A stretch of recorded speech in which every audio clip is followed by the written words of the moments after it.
keputusan di sini akan menjadi terbelah, Pak. Karena kami loyalis dari P3, Pak. Apapun kami rela lakukan untuk membela P3. Oke. Adinda, Yosep dan kawan-kawan. Ya. Aspirasi Adinda akan saya sampaikan, tapi supaya tenang, Adinda akan kita sampaikan. Ya. Dan tolong aja, Pak. Saya juga tadi sudah ketemu sama Lulung. Saya tadi juga udah ketemu sama Lulung. Artinya saya juga tadi sudah bicara sama dia. Prinsipnya semuanya sebetulnya sudah kita undang. Ya, saya tadi ngomong sama Adinda. Untuk mengamankan jalannya Rapimnas, anggota Polres Jakarta Pusat berjaga di kantor DPP P3. Dari Jakarta, Sulaiman, B-Channel. Ya pemirsa, rupanya polemik di internal Partai Persatuan Pembangunan ini semakin memanas. Dan dalam Rapimnas P3 yang dihadiri 26 Ketua DPW, Surya Dharma Ali diberhentikan sementara dari jabatannya sebagai Ketua Umum P3. Setelah tidak menerima keputusan Surya Dharma Ali yang mendukung pencapresan Prabowo Subianto, kini kubu Sekjen P3 Romahur Muzi semakin berang. Dalam rapat pimpinan nasional P3 yang dihadiri 26 ketua DPW, 25 kader pengurus harian DPP, serta 2 ketua majelis P3, Ketua Umum Surya Dharma Ali diberhentikan sementara dari jabatannya di struktur partai. Wakil Ketua Umum P3 Emron Pangkapi diangkat menggantikan posisi Surya Dharma Ali. Kader P3 kubu Romahur Muzi meminta Emron Pangkapi mengadakan musyawarah kerja nasional 23 April mendatang untuk menentukan sikap partai jelang pemilihan presiden. Yang pertama, keputusannya adalah mengukuhkan 11 butir hasil rapat pengurus harian Dewan Pimpinan Pusat Partai yang dilaksanakan pada Jumat 18 April 2014. P3 belum menentukan koalisi pada partai dan capres maju, termasuk Partai Gerindra dan Capres Prabowo Subianto yang kemarin disampaikan dukungannya oleh Ketua Umum. Rapimnas P3 versi kubu Romahur Muzi menghasilkan 11 keputusan.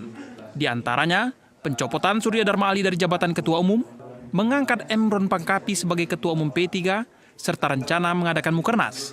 Dari Jakarta, Sulaiman, B-Channel. Dan pemirsa, pasca Rapimnas yang nyaris ricuh semalam, siang tadi saya sempat mendatangi kantor DPP P3 untuk mengetahui kondisi terkini apakah ada aksi lanjutan dari masa pendukung Surya Dharma Ali.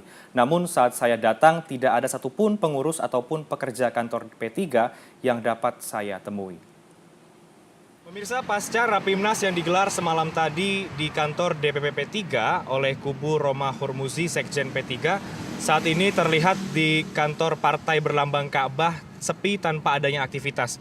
Bahkan dapat dilihat di sini gerbang dari kantor terkunci dengan gembok tanpa adanya petugas keamanan yang berjaga-jaga di sekitar kantor DPP P3 ini. Dan seperti yang sudah kita ketahui bersama bahwa semalam tadi atau dini hari saat Rapimnas digelar banyak datang massa ataupun oknum yang menamakan dirinya sebagai loyalis dari Surya Dharma Ali.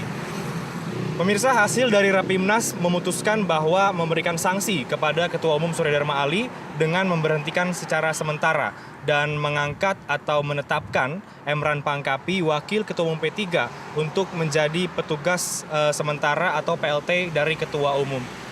Dari Jakarta, Reinhard Sirait, Ananto Handoyo, B-Channel. Partai P3 terbelah menjadi 2 kubu dan konflik semakin memanas dengan aksi saling pecat. Informasi selengkapnya akan kami hadirkan usai jeda pariwara berikut. Tetaplah bersama kami di Indonesia Menentukan.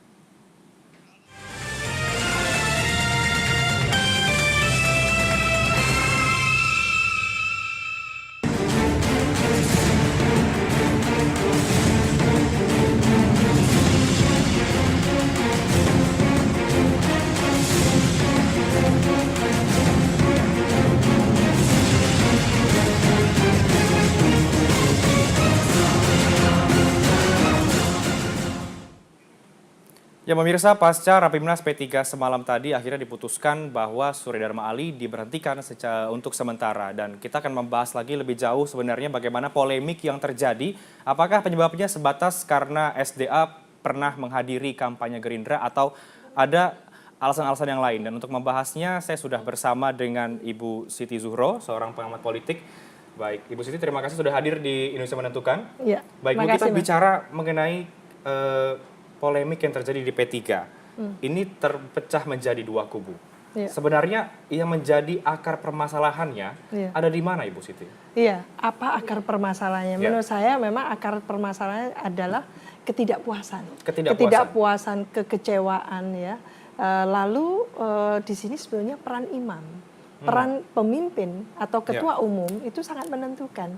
Bagaimana dia sebagai ketua umum yang sekaligus adalah manajer partai itu bisa menunjukkan bahwa bagaimana mengelola permasalahan-permasalahan yang ada silang pendapat, friksi dan sebagainya, khususnya menjelang pemilu ini. Nah, ini yang tidak tampak. Dan menurut saya ini bukan hal yang pertama.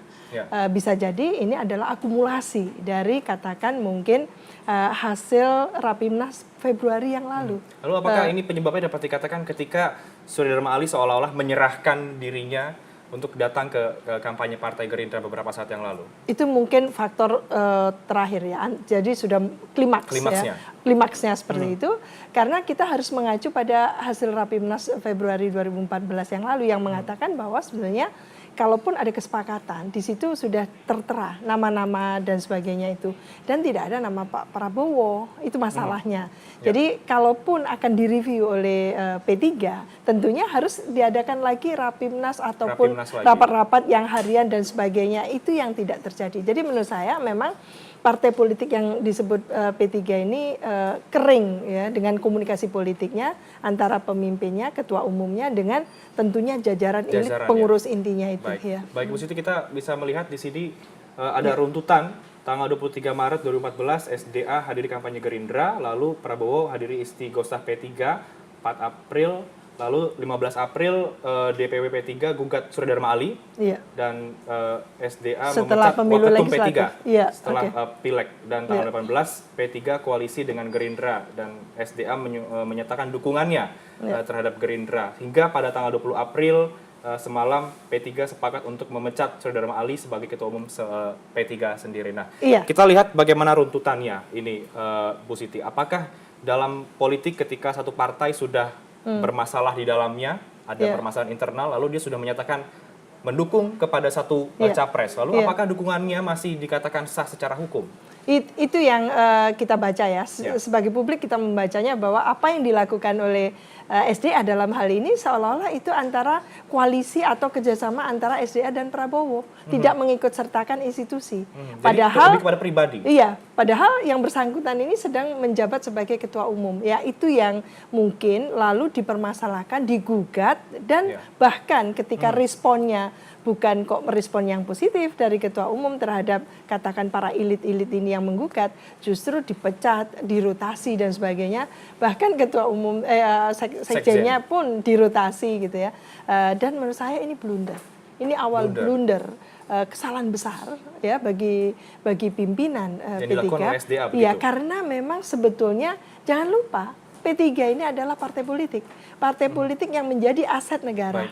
Dan tentunya harusnya gitu ya bisa mencerminkan atau merefleksikan bahwa sebagai pilar utama demokrasi di dalamnya itu bisa yang namanya konflik silang pendapat itu diselesaikan secara demokratis, secara apalagi ini partai Islam. Jangan partai Islam yang sudah lama juga. Baik, habis itu nanti kita akan kembali lanjutkan dan saya juga mau tanya bagaimana sebenarnya kenapa SDA ngotot dukung Prabowo. Tapi kita harus jeda sejenak, pemirsa, jangan kemana-mana, tetaplah bersama kami dalam Indonesia Menentukan.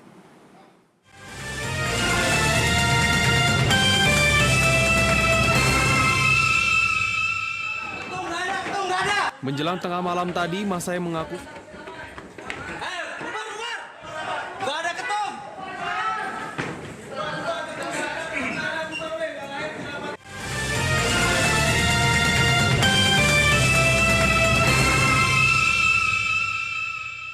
bersama kami di Indonesia Menentukan dengan topik pembicaraan mengenai suara partai berlambang Ka'bah ini yang terbelah. Dan sebelum kita akan bahas lagi, baik Bu Siti, kita semalam Rapimnas ternyata ada yang ricuh begitu. Sejumlah massa yang mengatasnamakan loyalis SDA datang dan mengacaukan Rapimnas. Kita akan lihat terlebih dahulu Bu Siti bagaimana situasi yang terjadi. Silakan.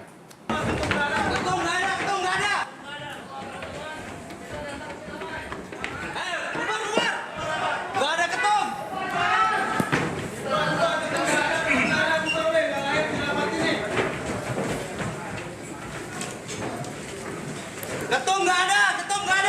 Kami bukan orang lain. Kita kantor P3. Kita kantor P3. Ya damai. Kita datang damai. Kita tidak membuat keributan di sini. Ketum tidak ada. Tidak ada alasan apa. Ketum tidak ada di sini. Hei, polisi yang bisa bubarin, bukan ente. Bubarin apa? Nggak ada hak ini. Kita punya hak yang sama.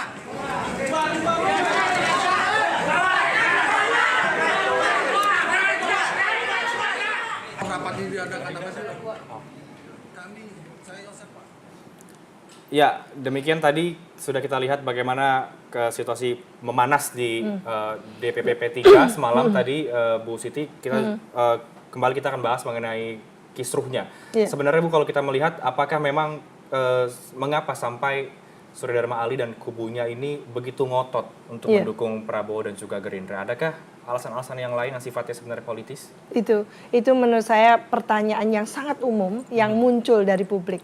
Mengapa kok sampai seperti itu? Apa yang salah ini ya? Sampai dengan hari ini Betul. bahkan ya. Sampai dengan Apa yang salah dengan P3 ini terutama dari pimpinannya gitu. Jadi jangan lupa bahwa P3 ini partai politik yang syarat dengan kepentingan dan orientasi kekuasaan.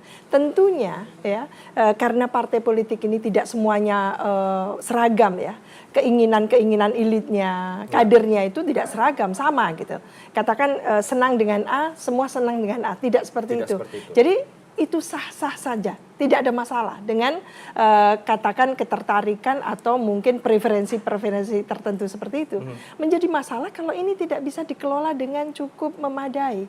Jadi tidak mencerminkan, seharusnya partai politik tidak perlu menggunakan kekerasan. Karena teori demokrasi mengatakan ketika sistem ini diberlakukan dengan asumsi bahwa justru kekerasan atau konflik yang cenderung menggunakan kekerasan itu berturut-turut menurun. Jadi sehingga jadinya P3 seolah-olah pecah menjadi dua suaranya. Nah, friksi ini yang belum selesai, kita melihat masing-masing punya argumentasinya, kita juga tidak tahu bagaimana ADART-nya sehingga katakan apa yang dilakukan oleh Pak Ketua Umum itu bisa dinyatakan bersalah secara ADART. Ataupun apa yang ingin direvisi oleh sekarang ini 26 DPW gitu ya, itu juga apakah katakan juga dipayungi secara konstitusi ya, konstitusi ADART-nya itu. Jadi menurut saya ini yang harus diselesaikan secara betul-betul secara ini ya, secara dewasa dan matang. Ya, betul. Ibu Siti, kita kembali ke runtutan ini. Kalau Ibu Siti lihat sebagai pengamat, titiknya di mana, Bu? Sampai akhirnya pecah suara dari runtutan-runtutan yang sudah ada. Iya. Katakan ini, ketika tanggal 23 Maret itu jelas Pak SDA, Surya Dharma Ali ini hadir di kampanye akbarnya Gerindra. Dan di situ luar biasa dukungan dan sebagainya. Di kalangan baju-baju putih hanya 3 baju hijau gitu ya. Dan kita melihat mulai 23 sampai katakan April ya, pencoblosan itu tidak ada suara apapun. Kita tidak mendengarkan gitu ya, paling tidak adanya gugatan gitu ya, secara frontal langsung gitu ya. At the same time 23 Maret itu juga atau mungkin setelah itu 2 hari sehari dan selanjutnya tidak ada masalah, tapi memuncak ketika quick count gitu ternyata ya. Suara P3 ini justru gembos begitu dari pileg sebelumnya. Baik, ini masalahnya. Baik Ibu Siti, tapi akhirnya waktu juga yang harus mengakhiri perbincangan kita. Terima kasih Ibu Siti untuk perbincangannya dan pemirsa, memang kalau kita lihat ternyata suara dari P3 ini betul-betul pecah kongsi dan kita akan menunggu bagaimana hasil dari Mukernas yang rencananya akan dilangsungkan pada tanggal 23 April. Kita akan segera kembali lagi dengan sejumlah informasi menarik lainnya. Tetaplah bersama kami di Indonesia Menentukan.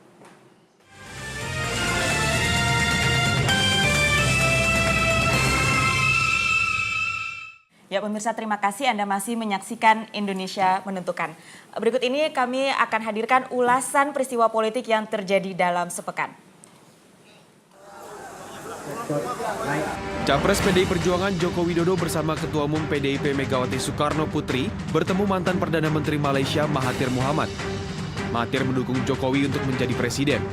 Setelah itu Jokowi juga bertemu beberapa dubes termasuk Duta Besar Amerika Robert Black di rumah pengusaha Jakob Sutoyo.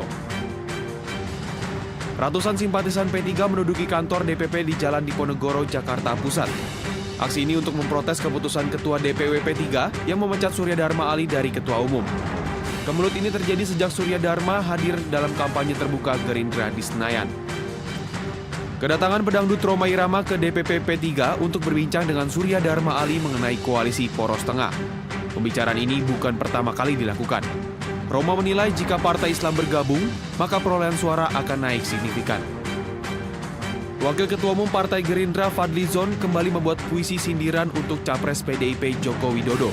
Puisi tersebut mengartikan bahwa Jokowi tidak bisa apa-apa. Aku Raiso Popo, seperti wayang digerakkan dalam cerita sejuta harapan, menjual mimpi tanpa kenyataan, berselimut citra fata morgana, dan kau terkesima.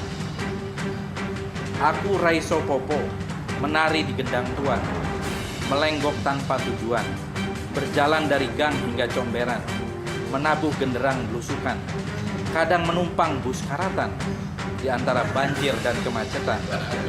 Semua jadi liputan, menyihir dunia maya, dan kau terkesima. Kedatangan Gubernur DKI Jakarta yang juga capres dari PDI Perjuangan Joko Widodo ke kampus ITB ditolak mahasiswa. Kedatangan Jokowi ke kampus ITB seyogyanya untuk menandatangani MOU dengan Rektorat ITB serta memberikan kuliah umum di Aula Timur ITB. Karena diprotes mahasiswa, Jokowi pun hanya beberapa menit mengikuti kuliah umum. Ya, Syeka dan juga pemirsa, informasi tadi sekaligus mengakhiri jumpa kita dalam Indonesia Menentukan hari ini. Dan kita juga masih memiliki sejumlah informasi teraktual lainnya dalam Lensa Sore bersama dengan rekan kami Mehulika Sitepu. Halo Mehu. Ya. Ya, Mehu, ada perkembangan informasi terbaru apa di Lensa Sore? Gunung Merapi hari ini pagi tadi mengeluarkan abu vulkanik lagi. Informasinya nanti di Lensa Sore. Ya. Baik, selamat bertugas Mehu. Ya, pemirsa, akhirnya atas nama kru yang bertugas, saya Syeka Rauf dan rekan saya Rehan Sirait mengucapkan terima kasih atas kebersamaan Anda, selamat melanjutkan aktivitas dan selamat Hari Raya Paskah bagi Anda yang merayakan. Sampai jumpa.